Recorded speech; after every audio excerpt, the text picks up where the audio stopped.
areke gusirimba naba mbijeje ibintu bidashoboka, ariko nene nababwiye setup yuko bimeze. Tuzatangira Joyous Melody n'abaririmbyi ba hano batuyobora mu ndirimbo umwanya mutoya, bigera ahantu MC master wa ceremony ubwo twavuye na Apotre Mignon yakira abantu, yakira abapanelist turi kumwe na Honorable Ambassadeur Charles Murigande wanasomye kiriya gitabo kimwe, turi kumwe na Dr. Canon Rutayisire muramuzi nawe wasomye kiriya kindi bazaba babivugaho, hanyuma abantu bambaza ibibazo, nyuma yaho hazaba n'agataramo ndakeka yuko imigeri itazabura igisirimba kitazabura ndabikeka, ariko si ntibifite aho bizahungabanya igikorwa cyo kumurika, ariko niba tuzaratangira saa 9 tukagisoza saa 12, urabona alarme izaviramo ahora, alarme ntizaviramo aho n'abari abandi muzi bose basirimba hano hazaba cyane bizaba ari ku itariki 14, hazaba ari ku cyumweru nimugoroba, muzaba uca tujya mu matora y'umukuru w'igihugu, so abantu bazaba basa nkaho bari relaxinze, abakandida babo babamaje amasengesho twayakoze twarangije dutegereje gutaha ibindi birori byo ku iyo tariki, abantu baza igisirima n'ikizabura ndabateguje. Murakoze. Ikintu gisa nk'icyaryoshye rero mvu turi kwiyongeza tukajya tukabaza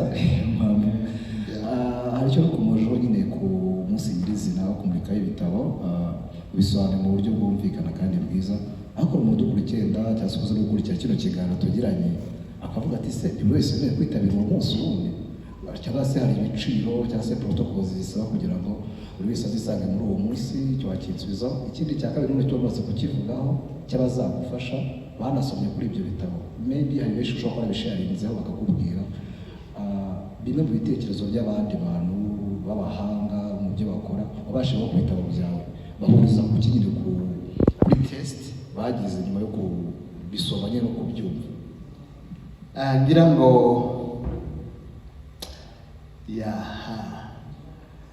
abasomye bino bitabo ibyo bahurizaho ngira ngo byaba byiza muretse mukazazumva babivuga, kuko hari ibyanditse abashaka gusoma ibitabo mbere no kubigura mbere bishobora ko babibona, hari ibyanditse mu byo abasomyi babivuzeho, so niba hari icyo umuntu yakivuzeho kiri nko kuri cover kuri Beyond Boundaries yani biri kuri cover, bamwe muri abo bantu babyanditseho urumva ngo babibona byoroshye, ariko si byiza ko bavugira kandi baza babashe no kubivuga, kandi sabo bonyine gusa babisomye, hari n'abandi twagiye tubihabo hanze kugira ngo bagire icyo babwira abasomyi gusa, ijambo rimwe 30, kandi biriya bitabo ntibwire zima mu 30 ni ibitabo byose, n'uwavuga ijambo rimwe cyangwa 30 ntabaguhaye igitabo cyose. Niyo mpamvu dushishikariza abantu ko bazaza. Hari uwavuze ngo se kwinjira ni ibya bose, harimo ikiguzi, kwinjira rwose imiryango izaba ikinguye, buri muntu wese azinjira kandi ni ku buntu. Gusa icyo ntabizeza ni uko ibitabo atazabijyana ku buntu kubera yuko harimo ikiguzi, of course birumvikana, kandi byabaye printed hakoreshejwe amafaranga menshi, ariko kwitabira kuzamo hano bizaba mu buntu, imiryango izaba ikinguye, kuva ababishoboye bazaze baterane hano mu materaniro ya mbere n'aya kabiri bakomerezeho, abazaza kare ni saa 9 nibwo tuzatangira. Murakoze. Twa Christian Murahimbaza TV, ndagira ngo mbaze kuri pano watekereje gute gutumira Apostle Mignon, utubwiye ko wahaye benshi basoma kuri icyo gitabo, kuki wahisemo Apostle Mignon? N'umuntu utajya tubona cyane, utubwire impamvu wahisemo iyo pano ya Rutayisire, icyo kibazo. Mignon ni mujya mubona Apotre cyane mu macaci. Okay, niba atajyaboneka mu macaci hano hagiye haboneka ibyo ari byose, kandi impamvu n'eshatu, nuko icya mbere ari mu bagore b'abashumba kandi basoma ibitabo bashigikira n'abanditsi, so urumva rero umushumba, ibi bitabo byanditswe n'umushumba, kuba hari umushumba ugomba kuyobora iriya pano birumvikana. Icya kabiri, ashyigikira abanditsi, azi neza icyo bivuga ku banditsi. Icya gatatu ni inshuti. So izo mpamvu buriya ntizihagije mu bantu benshi dufite abashumba. Guhitamo umwe birumvikana yuko bitaba byoroshye, ariko twamuhisemo kubera impamvu. N'ibitabo bya mbere ngira ngo wenda nabivuze cyane, hari igihe nagiye kwimurika iwabo, urumva yuko dusanzwe dukora. ngira ngo abanyamakuru barakoze, sinzi niba ari uwo twaba tunenga ijambo, kandi dushimire n'umushumba kuba muduhaye n'umwanya mukaba musubije ibibazo bitandukanye abantu bagiye babaza. Enda soza tugenda tugana ku musozo, ikibazo kimwe ni ubuhe butumwa mushobora guhereza abantu bakiri bato bifuza kwandika? Birumvikana turashishikariza abantu gusoma ibitabo, ariko hari n'abakiri bato wenda bashobora kuba bafite inspiration bashaka kwandika, mwe murabaha iyihe nama? Ndumva ari icyo kibazo nifuza ko mwadusubizaho, hanyuma tuze kugenda tugana no ku musozo. Inama ngira ngo ndahita nyihuza na kiriya gitabo cha Beyond Boundaries. Nta kintu kibi nko kugira inzozi ukazapfa utazigezeho kandi Imana yaragushizemo ubushobozi. Abantu benshi ibintu baca intege bituma batagerageza no kwisuzugura no kumva yuko batabishoboye. Nta muntu wavutse abishoboye, nta muntu wakuze azi ko bishobora gukunda. Niba mubara w'ibitabo byinshi maze kwandika, hari igihe nanjye numvaga nta kwandika na kimwe. So bivuga ngo bagomba kwitinyuka. Icyo kintu cya mbere, babanze bitinyuke, batinyuke. Icya kabiri, bimenye uri wari mu bushobozi.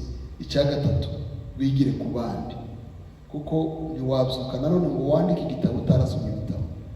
Ushaka kwigisha, ko kwandika no kwigisha no gutanga ubutumwa, arabanza akiga. So umuntu wese wize umunsi umwe none cyangwa kera azaba umwigisha. Umuntu wanga kwiga ntazigisha abandi. So ndabwira urubyiruko yuko rugomba kwiga, rugatinyuka kandi ugakora cyane. Ngari yavuga maze imyaka 12 nararangije doctora. Nayirangije ku itariki 10 ukwezi kwa kabiri 2010. Tariki 10 ukwezi kwa kabiri 2010 nibwo narangije doctora mu Bubiligi. Ubahise imyaka 12 narenga. Profesora cyangwa kuba professor nabyo bimaze amezi nkane bibaye cyangwa 3 arenga. Nabyo si ibintu byo guselebra, ni ibitabo ugenda wandika n'amapapers bakaguha iyo grade. Ntawe biselebra, ni continuation y'ubuzima bwo kwigisha n'ubushakashatsi. So ntabwo ngiye guselebra, nta birimo rwose. So iriya tariki ya tariki 14 nayihisemo shingiye ku mwanya wanjye. Urabona ikunze kugira ingendo nyinshi, mfite n'ibyo nkora. Ku cyumweru nabonaga ari umunsi waba mwiza, biba ngombwa yuko rero nshaka mu byumweru mbona afite umwanya zaba ndi mu gihugu aba aribwo mitamiri ya tariki. Ariko ntawe bihuriye n'ikindi icyo ari cyo cyose, nta na kimwe nashatse kubihuza nacyo. Nuko byaburanye nuko ibitabo birangiye. The Grace of God yasohotse mu kwezi kwa gatatu, yari ready deja, nubwo hari utuntu nagomba gukoraho neza tukarangira. Beyond Boundaries cyarangiye neza mu ntangiriro z'ukwezi kwa gatandatu. So urumva nagomba gufata umwanya wo kugira ngo bibe printed, bizave mu mahanga, bize bingereho. Bimara kugeraho mfata umunsi nyine wo kubironcinga. Ariko icyo nashaka kuvuga ni uko ntawe bihuriye n'iriya tariki, nta kindi bihura. Hanyuma biriya bitabo ntibivuga ubuzima bwanjye, kuko ubuzima bwanjye ntabwo bwuzuye ibitabo, kuko sifite ubuzima budasanzwe burenze ubw'abandi bose. Of course iyo uvuga Beyond Boundaries ufitemo ubuhamya kuri chapitre ugiye kuvuga ngo muri Beyond Boundaries harimo akagezi rivuga ngo stopping what stops you, guhagarika ibiguhagarika. sinzi niba mubyumva, guhagarika ibiguhagarika. Niba hari ibintu byashatse kumpagarika mu buzima, nabonaga ari imbogamizi, nabonaga ntabirenga, nabonaga ari imbago zaciriweho, niki nakoresheje kugira ngo ibyo bintu bihangare birenge? Niba mfitemo ubuhamya bwanjye ku giti cyanjye, bushiramo. Iyo nashizemo ubwanjye, hari abantu muri Bibiliya bafite ubuhamya busa n'ubwo, bushiramo. Iyo ndafite umuntu wo muri Bibiliya, hari igihe ushobora kuba narasomye amakuru y'undi muntu nawe wari ufite ikibazo nk'icyo kakirenga. Bivuga ngo harimo amakuru yo muri Bibiliya, harimo amakuru y'ubuzima busanzwe, harimo experience personnelle, ariko harimo n'ibyo nagiye nsoma biva mu buzima bw'abandi bantu n'ibyo banditse. So nashatse kuvuga ngo ubuhamya bwanjye aho buri ngombwa burimo. Iyo mvuga ku gakiza, aho ngomba kuvuga ku buryo nakijijwe, ibyo kamfashije, mvuga ku gukorera Imana, iyo ngenda kuvuga uko ushaka kuvuga uko nakore ku nkorera Imana, nubwo abandi bavuga yuko umuntu akizwa bikarangira aho ngaho, nabyo ngenda mbishyira mu mwa. Harimo ubuhamya bwanjye ariko si bwinshi, ntibugeze na 3% cyari bya bitabo, ariko aho biri ngombwa niho nabushiragamo. Aho bitari ngombwa, hari ubwo Abanyarwanda benshi izi, hari ubwo abantu uzi, kandi buri anonime. Iyo yari ubuhamya bw'undi muntu sivuga ngo runaka, bushiramo uburyo buri anonime ku buryo usoma ashobora no kubwibonamo kandi wenda atari. Okay, murakoze. Amazina yanjye nanjye nitwa Rukundo Suleiman. Hari icyo ntasubije? Ibiciro the grace of God tuyigurisha 15,000. Iri ku isoko deja kuri Amazon kuri Miguro. Beyond boundaries nayo ntibizaba bitandukanye cyane, hiyongereyeho menshi, sinibaza ko zaba ari menshi. So ariko kubera yuko ari komite nanone yaye ipanga na marketing no kubicuruza, niyo ndekera umwanya wo kuzagira icyo bikoraho, ariko ntibiri kure yaho. So 15,000 ku gitabo, bivuge rero mu magambo asanzwe, ugiye muri resitora iyo ari yo yose hano muri uyu mujyi mu maresitora meza, ni amafaranga urira rimwe. Niba ari amafaranga urira rimwe, igitabo ubutunzi burimo ubundi buri kintu cyose cyiza kigira ikiguzi. Kandi mubirebye uburyo turimo tubicuruza nk'abantu bashaka inyungu, turabicuruza nk'abantu bagaruza gusa kose twashizeho. Ku bisanzwe hard copy yakoje na hard copy. Hari icyo navuze? Yakoje no kubijyanye na hard copy yabyo, ndabishoboka. Hard copy. Fata microphone. Yakubajije no kubijyanye na hard copy, yavuze ngo arataza gukoresha za Amazon n'izo platform. Hard copy zizaba ziri hano. Uriya munsi hano hazaba hari ibitabo byinshi, hari n'ibyo tuzashyira abantu ahabegereye. Twagiye tuvugana n'amatorero amwe, hari biri kuri CNA deja, hari ibyo tuzashyira za Zion, tuzashyira za New Life, hari biri hano muri za Marine, tugenda tubishyira ahantu hatandukanye, aho bacuruza ibitabo hose bazabisangaho. So kugira ngo buri muntu wese nazabona ibitabo uko yaje hano, abazaza hano of course bazabibona byoroshye, ariko utazaba uri hano tuzababwira uburyo naho bashobora kubibonera. Ikiri hard nacyo ubwo ni 50. Biri hard. Nabyo ni 15. Of course kuri Amazon ho ni makeya. Grace of God kuri Amazon $7. Ni nk'ibihumbi 9 aho ngaho cyangwa 800. Kubera iki Amazon? Kubera yuko iyo ukiguze kuri Amazon baguheza soft. Iyo usabye ko bakuprintingira, kubera nanone aho biba printed kure biterwa n'aho uri.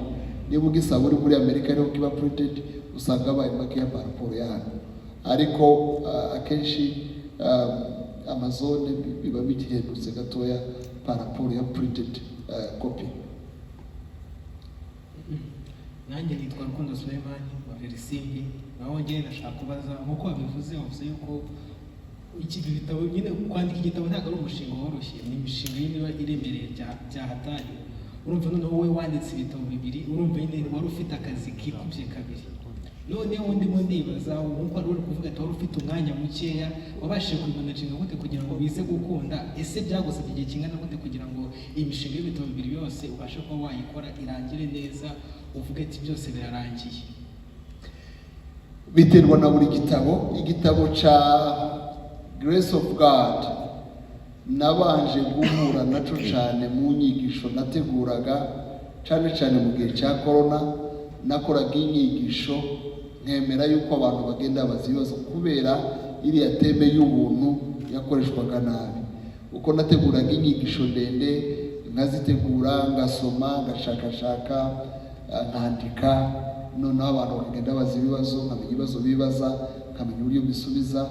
Byanyoroheye guhuza ibyo bintu bikaza kuvamo igitabo. Byo byantwaye, birumvikana yuko ni kuva muri 2020 muri corona kugeza ejo bundi mu kwezi kwa gatatu, bitwara iminsi. Iki cya Beyond Boundaries nacanditse vuba ko cyarimo ubuhamya bwinshi, cyajemo inspiration yihuta. Hari ukuntu buri gitondo numvaga Imana inganiriza, naryama nkabyumva, nanyura mu muhanda nahura n'umuntu kumva hari ukuntu namufasha mu bitekerezo. Caje vuba kabisa, cyo nacanditse mu gihe kitarenga nk'ibyumweru 8. So ariko ni cyiza cyane.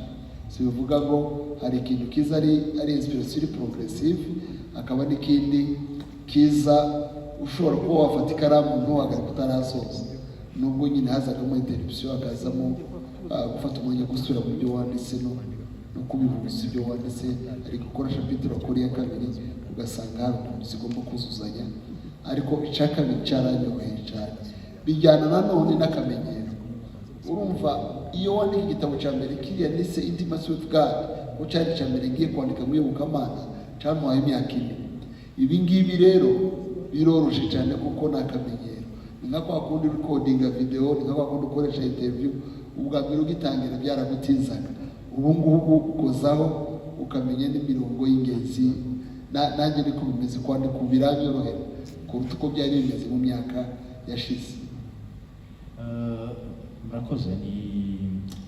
Nabaje ku kibazo cy'ibitekerezo mwagize mu bijyanye no kubimurika ku mugaragaro ibitabo, nubwo nari nagisubijwe ariko ndongera kandi kamwe. Uri umushumba uyoboye inama nyinshi, bitewe n'imibare yanjye nkavuga nti ko mbireba ni benshi. Bakomeje ku kintu cyo gusa no gutandukira n'amahame shingiro y'ubukristo. Mu mboni zawe nk'umushumba, ariko ku rundi ruhande w'umwanditsi, abanditsi bafata nk'abahanga mu bijyanye no kwitegereza no gushishoza. Ubona ari iki kiri gutuma izi ntama muyoboye, turahari turi mu rusengero, ariko imyitwarire ikaba itandukanye n'amahame shingiro y'ibyo twizera? Wagishoje? Yego. Ibintu nka 3. Icya mbere, impamvu zituma abantu bava mu zo bemera ntabwo zitangiye none, zatangiye kera, kandi uwazitangije ntaharaje. Ni Satani, aracariho. Uwagerageje Adamu na Eva akabakura mu mahame Yesu Imana yari yababwiye, ibyo Imana yababujije agatuma babikora, ntaho yagiye, kandi afite n'inararibonye abitinzemo. Iyo niyo mpamvu ya mbere. Impamvu ya kabiri, abantu noneho ni nayo ikomeye cyane, hari inyungu zabo bwite. Ni igitabo cyitwa Beyond Boundaries cyangwa Hirya y'imbago zawe. Ni ibitabo byiza, ni ibitabo birimo inspiration, ni ibitabo birimo ubutumwa ukeneye. So kuza kwanyu n'imbaraga zacu. Bizaba saa 9 ku itariki 14 ukwezi kwa Nyakanga. Bizabera hano kuri City Light Foursquare Gospel Church Kimironko. Ntuzigera uba disappointed inoza. Bizaba ari byiza, biteguwe neza, kandi bizakugira umumaro. Imana ibahugisha. Murakoze. Imana ibahugisha. Twibutse yuko twaganiraga n'umushumba, kandi turimo turavuga ku launching ibitabo 2, The Grace of God na Beyond Boundaries, bizaba ku itariki 14 kuko yarabaze kubatumira. Mwese muzaze muri benshi, kuko yabivuze ngira ngo twajye tugenda tuganira. Ntabwo ari ibitabo by'abakristo gusa, n'abantu batarakizwa, abo